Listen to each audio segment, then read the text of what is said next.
નમસ્તે વિદ્યાર્થી મિત્રો, હું ચિરાગ કારેલિયા સરસ્વતી ગ્રુપ ઓફ એજ્યુકેશનની આ ઓનલાઈન YouTube ચેનલમાં આપ સૌનું ફરી એકવાર હાર્દિક સ્વાગત કરું છું. વિદ્યાર્થી મિત્રો, ધોરણ 8 વિષય ગણિત જેનો ચેપ્ટર નંબર 11 માપન, જેને આપણે ઇંગ્લિશમાં મેન્સ્યુરેશન કહીએ છીએ. વિદ્યાર્થી મિત્રો, આગળના સેશનમાં એટલે કે પાર્ટ 4 માં આપણે સ્વાધ્યાય 11.2 ના દાખલા નંબર 1 સુધી પૂર્ણ કર્યું હતું. આજના લેક્ચરમાં આપણે સ્વાધ્યાય 11.2 ના દાખલા નંબર 2 થી શરૂઆત કરીશું, પાર્ટ 5.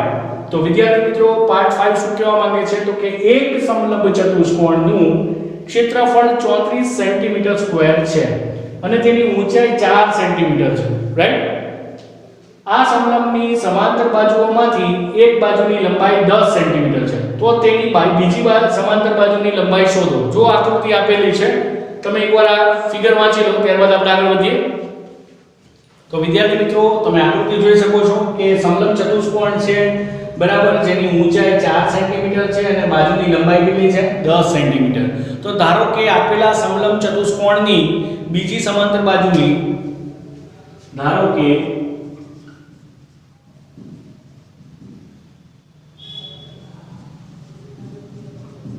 આપેલા સમલંબ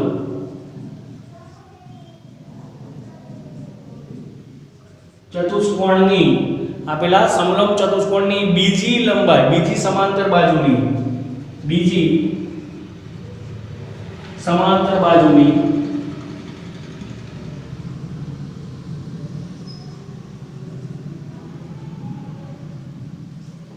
લંબાઈ કેટલી હોય?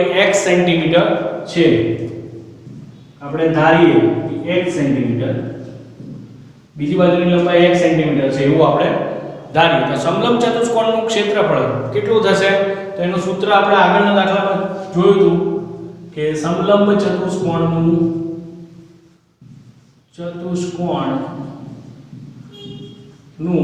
ક્ષેત્રફળ,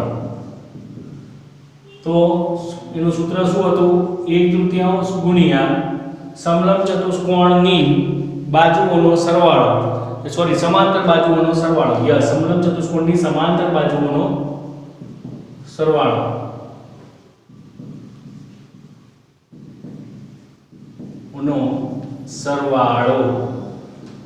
જે સમાંતર બાજુ હોય એનો સરવાળો કરવાનો છે અને ગુણ્યા ઊંચાઈ એટલે કે h, બરાબર. તો વિદ્યાર્થી મિત્રો, અહીં થશે 1/3. હવે સમાંતર બાજુઓ કઈ? તો કે આ અને આ, એ બંનેનો સરવાળો કરો. શું થશે? તો કે 10 x ગુણ્યા ઊંચાઈ કેટલી છે? તો કે ઊંચાઈ આપેલી છે 4 સેન્ટીમીટર, એ આપણે અહીંયા મૂકીશું, રાઈટ? હવે વિદ્યાર્થી મિત્રો, આમાં કેવી રીતે થશે વિચારો તો અહીંયા થશે 2 ગુણ્યા આ કટ થઈ જશે, બરાબર, 2 × 4. હવે વિદ્યાર્થી મિત્રો, 10 x ગુણ્યા 2, અહીંયા જવાબ શું આવે? 2 ગુણ્યા 10 એટલે 20 2x, બરાબર. હવે અહીંયા જો તમે ક્વેશ્ચનમાં કે સમલંબ ચતુષ્કોણનું ક્ષેત્રફળ 34 સેન્ટીમીટર સ્ક્વેર આપ્યું છે, એટલે સમલંબ ચતુષ્કોણના ક્ષેત્રફળ બરાબર સૂત્ર મૂક્યું, તો અહીંયા આપણે 34 આવે. 34 બરાબર 20 2x. Therefore 20 છે ઓલી બાજુ જાય અને 2x આ બાજુ, એટલે કે 2x બરાબર 34 - 20. તો 2x બરાબર 34 માંથી 20 જાય તો 14. તો x, therefore x બરાબર 14/2, એટલે 2 × 7 = 14. therefore x બરાબર 7. શું આવશે? x બરાબર શું આવશે? 7, બરાબર છે. તો આપણે અહીંયા લખી શકીએ કે આમ, શું લખીશું? તો કે આમ સમલંબ ચતુષ્કોણનું ક્ષેત્રફળ 34 સેન્ટીમીટર સ્ક્વેર છે, બરાબર. ઈ આપણે લખ્યું હતું, અહીંયા મૂક્યું ત્યારે. હવે જ્યારે ફાઇનલ જવાબ શું આવે? x બરાબર 7. તો કે આમ સમલંબ ચતુષ્કોણની બીજી સમાંતર બાજુની લંબાઈ, આમ સમલંબ ચતુષ્કોણની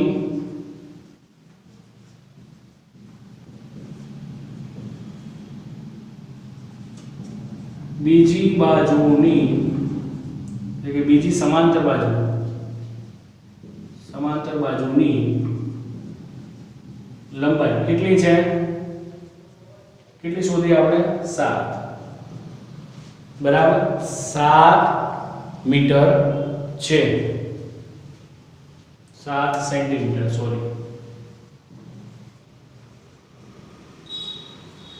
ઓકે, તો વિદ્યાર્થી મિત્રો દાખલા નંબર 2 બરાબર તમે જોયો આકૃતિ પરથી આપણે એક બાજુની જે લંબાઈ છે એ x ધારી લઈએ કારણ કે એ શોધવાની છે. ત્યારબાદ સમલંબ ચતુષ્કોણનું ક્ષેત્રફળનું સૂત્ર તો 1/3 ગુણ્યા સમાંતર બાજુઓનો સરવાળો ગુણ્યા ઊંચાઈ 1/3.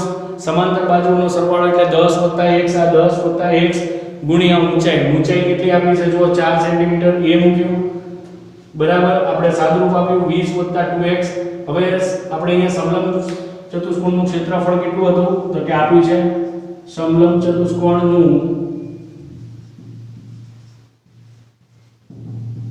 ક્ષેત્રફળ 34 સેન્ટીમીટર સ્ક્વેર છે, એટલે એની જગ્યાએ આપણે 34 મૂક્યા. પછી આપણે સાદુરૂપ આપ્યું x = 7 મળ્યો, તો આપણને સમાંતર બાજુની લંબાઈ, બીજી સમાંતર બાજુની લંબાઈ 7 સેન્ટીમીટર મળી. તો વિદ્યાર્થી મિત્રો 2 સેકન્ડ આપો છો, સ્ક્રીનશોટ લઈ શકો છો. ત્યારબાદ આપણે આગળનો દાખલો કરીએ. હવે વિદ્યાર્થી મિત્રો આપણે દાખલા નંબર 3 જોઈએ કે એક સમલંબ ચતુષ્કોણ આકારના ખેતર ABCD ની વાડની લંબાઈ 120 મીટર છે.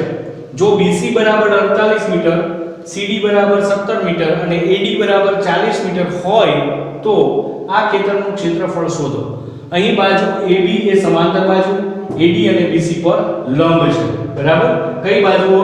તો કે અહીં બાજુ AB એટલે કે AB અને સમાંતર બાજુ AD એટલે કે આ એ કોના પર લંબ છે? તો કે BC પર લંબ છે એવું કહેવાય. તો વિદ્યાર્થી મિત્રો ખેતરની પરિમિતિ, પહેલા તો ખેતરની પરિમિતિ બરાબર ખેતરની બાજુની લંબાઈ. ખેતરની પરિમિતિ બરાબર ખેતરની વાડની લંબાઈ. વાડની લંબાઈ બરાબર. તો શું થશે? AB + BC + CD + DA બરાબર. AB + BC + CD + DA ચારે બાજુનો સરવાળો. AB + BC + CD + DA બરાબર વાડની લંબાઈ કેટલી થશે? તો કે 120 બરાબર છે. તો વિદ્યાર્થી મિત્રો અહીં આપણને માપ આપેલા છે. કોના માપ આપેલા છે? BC ના આપેલા છે, CD નો આપેલું છે અને AD નો આપેલું. ખાલી AB નું માપ જ આપેલું નથી, તો AB ને આપણે કર્તા તરીકે લઈએ. AB BC નું માપ કેટલું છે? 48, CD નું 17 અને DA નું એટલે કે AD નું 40 બરાબર 120. હવે 40 + 48 એટલે કેટલા થાય? 88. 88 માં 17 એડ કરો એટલે કેટલા થાય? 105. તો AB બરાબર AB + 105 બરાબર 120. તો અહીંયા therefore AB ને કરતા બનાવો 120 - 105. તો અહીંયા જવાબ શું આવશે? 15. તો AB નું માપ શું આવ્યું? 15 મીટર બરાબર. આ આપણને બાજુની લંબાઈ મળી ગઈ. ઓકે, હવે વિદ્યાર્થી મિત્રો આપણે સમલંબ ચતુષ્કોણ ABCD નું ક્ષેત્રફળ. હવે સમલંબ ચતુષ્કોણ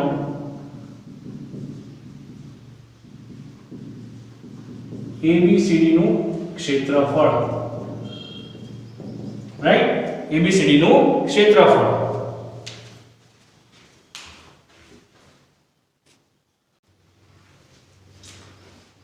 ચલો એનું સૂત્ર શું થાય? તો કે 1/3 ગુણ્યા સમાંતર બાજુઓનો સરવાળો.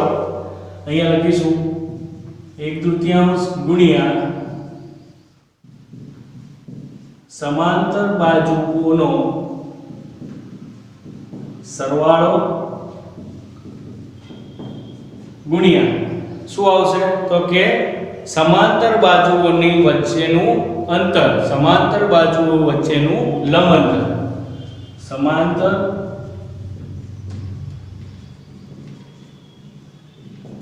બાજુઓ વચ્ચેનું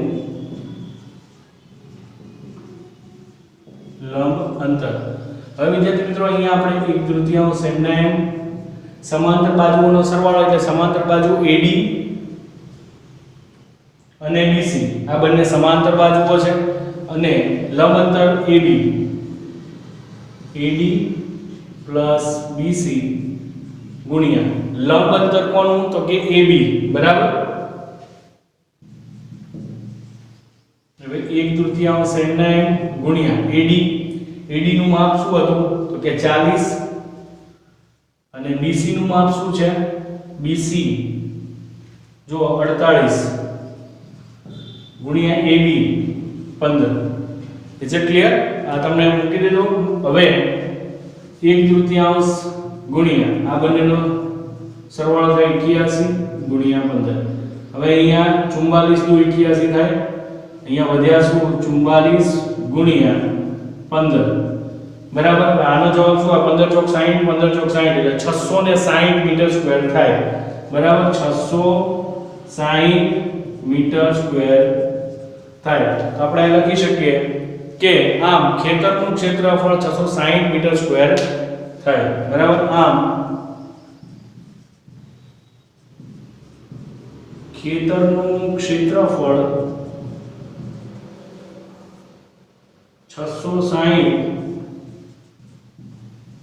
મીટર સ્ક્વેર થાય તો વિદ્યાર્થી મિત્રો દાખલા નંબર 3 તમે જોઈ શકો છો આકૃતિ પરથી એની પરિમિતિ મેળવી પરિમિતિમાં પરથી એનું માપ મેળવ્યું ત્યારબાદ સમલંબ ચતુષ્કોણનો આપણે ક્ષેત્રફળ ABCD નું ક્ષેત્રફળ તો કે 1/2 ગુણ્યા સમાંતર બાજુઓનો સરવાળો ગુણ્યા સમાંતર બાજુઓના વચ્ચેનું લંબ અંતર હવે એમાં આપણે વેલ્યુઝ મૂકી એનું સાદુરૂપ આપ્યું 660 મીટર સ્ક્વેર એનો આપણને જવાબ મળ્યો હતો કે આમ ખેતરનું ક્ષેત્રફળ 660 મીટર સ્ક્વેર થાય તો વિદ્યાર્થી મિત્રો સ્ક્રીનશોટ લઈ લો ત્યારબાદ આપણે દાખલા નંબર 4 તરફ આગળ વધીએ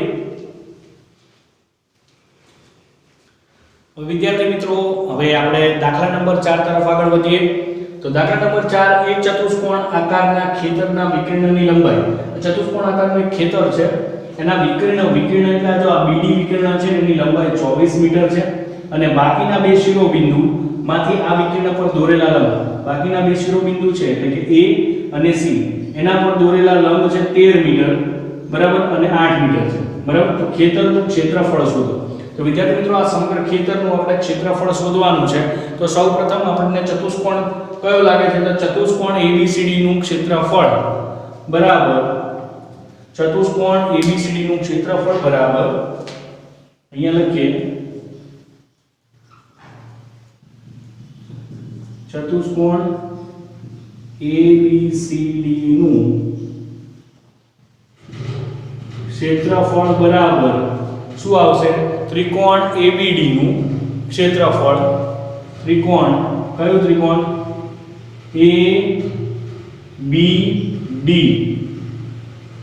ABD નું ક્ષેત્રફળ બરાબર વત્તા BCD નું ક્ષેત્રફળ BCD વત્તા ત્રિકોણ BCD નું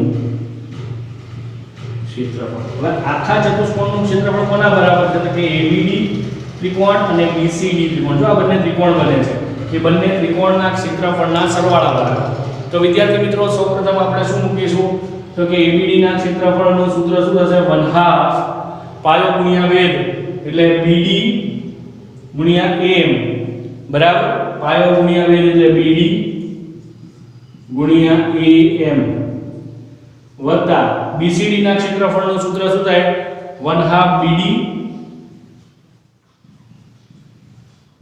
ગુણ્યા CM બરાબર BD ગુણ્યા CM બરાબર તો વિદ્યાર્થી મિત્રો હવે આમાં આપણે વેલ્યુઝ મૂકી દઈએ તો 1/2 m ના m આ બાજુ મૂકીએ જેથી કરીને કમ્પ્લીટ દેખાય એ તમે જોઈ શકો છો કે 1/2 ગુણ્યા BD એટલે 24 AM કેટલું છે 13 વત્તા 1/2 BD એટલે 24 ગુણ્યા CN કેટલું છે 8 બરાબર હવે વિદ્યાર્થી મિત્રો આપણે શું કરીશું જુઓ તો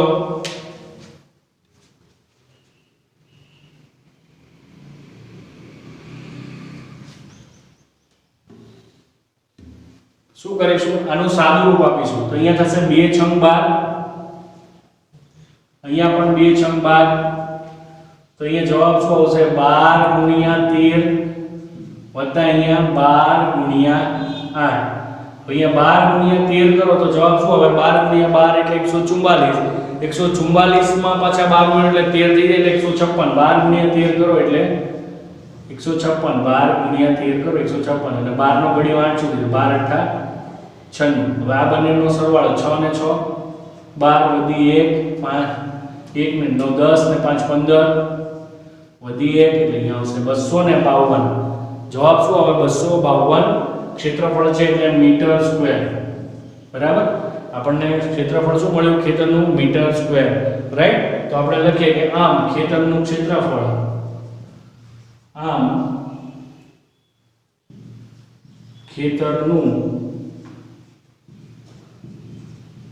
ક્ષેત્રફળ 252 મીટર સ્ક્વેર થાય ઓકે તો વિદ્યાર્થી મિત્રો આપણે ચતુષ્કોણાકાર ખેતરનું ક્ષેત્રફળ શોધ્યું કેટલું મળ્યું 252 મીટર સ્ક્વેર તો વિદ્યાર્થી મિત્રો 2 સેકન્ડ આપું છું સ્ક્રીનશોટ લઈ શકો છો વિદ્યાર્થી મિત્રો હવે દાખલા નંબર 5 તરફ આગળ વધીએ દાખલા નંબર 5 એક સમબાજુ ચતુષ્કોણના વિકર્ણોની લંબાઈ 7.5 સેન્ટીમીટર અને 12 સેન્ટીમીટર છે એક સમબાજુ ચતુષ્કોણ છે એના વિકર્ણોની લંબાઈ 7.5 સેન્ટીમીટર અને 12 સેન્ટીમીટર છે તો તેનું ક્ષેત્રફળ શોધવાનું છે તો વિદ્યાર્થી મિત્રો સમબાજુ ચતુષ્કોણનું ક્ષેત્રફળનું સૂત્ર શું થાય યાદ કરો તો સમબાજુ ચતુષ્કોણના બરાબર સમબાજુ ચતુષ્કોણના ક્ષેત્રફળનું સૂત્ર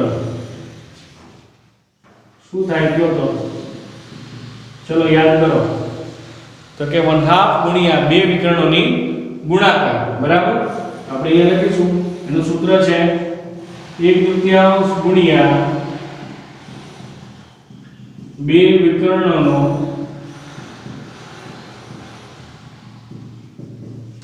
ગુણાકાર બરાબર તો વિદ્યાર્થી મિત્રો શું આવશે તો કે 1/2 એમના બે વિકર્ણોના માપ આપ્યા છે 7.5 સેન્ટીમીટર અને 12 સેન્ટીમીટર તો અહીંયા આપણે લઈએ 7.5 ગુણ્યા 12 બરાબર છે હવે અહીંયા જો 1/2 એમના એમ રાખીએ 75/10 મૂકીએ ગુણ્યા 12 બરાબર તો જો અહીંયા 2 6 12 બરાબર 2 6 12 હવે 2 તરી 6 અને 2 પંચા 10 હવે અહીંયા 25 તરી 75 સોરી 15 પંચા 75 સોરી 15 પંચા 75 રાઈટ તો વધ્યું શું 15 ગુણ્યા 3 એટલે 15 ગુણ્યા 3 એટલે કેટલું આવશે 45 સેન્ટીમીટર સ્ક્વેર 45 સેન્ટીમીટર નો સ્ક્વેર તો આમ આપણે કહી શકીએ કે સમબાજુ ચતુષ્કોણનું ક્ષેત્રફળ આમ સમબાજુ ચતુષ્કોણનું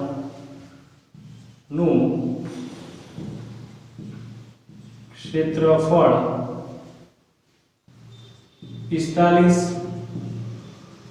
સેન્ટીમીટર સ્ક્વેર થાય હવે આપણે શેના પરથી મેળવ્યું તો કે બે વિકર્ણોની લંબાઈ આપણને આપેલી હતી એટલે સમબાજુ ચતુષ્કોણના ક્ષેત્રફળનું સૂત્ર હતું કે 1/2 ગુણ્યા બે વિકર્ણોનો ગુણાકાર તો બે વિકર્ણોનો આપણે ગુણાકાર કર્યો સાદુરૂપ આપ્યું તો 15 ગુણ્યા 3 તો અહીંયા આપણને મળ્યા 45 સેન્ટીમીટર સ્ક્વેર તો વિદ્યાર્થી મિત્રો સમબાજુ ચતુષ્કોણનું ક્ષેત્રફળ આપણને મળી ગયું 45 સેન્ટીમીટર સ્ક્વેર વિદ્યાર્થી મિત્રો આજના લેક્ચરમાં એટલે કે પાર્ટ 5 માં આપણે સ્વાધ્યાય 11.2 ના દાખલા નંબર 2 3 4 અને 5 જે આપણે આજના સેશનમાં પૂર્ણ કર્યા વિદ્યાર્થી મિત્રો આ ચારેય દાખલા છે જે તમારે તમારી CW માં એકવાર લખવાના છે સમજવાના છે યાદ કરવાના છે બરાબર છે અને જાતે ગણવાની પ્રેક્ટિસ કરવાની છે ઓકે તો વિદ્યાર્થી મિત્રો એકવાર તમારી CW માં અને બે વાર રફ બુકમાં લખવાના છે સાથે પ્રેક્ટિસ કરવાની છે તો વિદ્યાર્થી મિત્રો આજનો આ લેક્ચર હું અહીં પૂર્ણ કરું છું ધન્યવાદ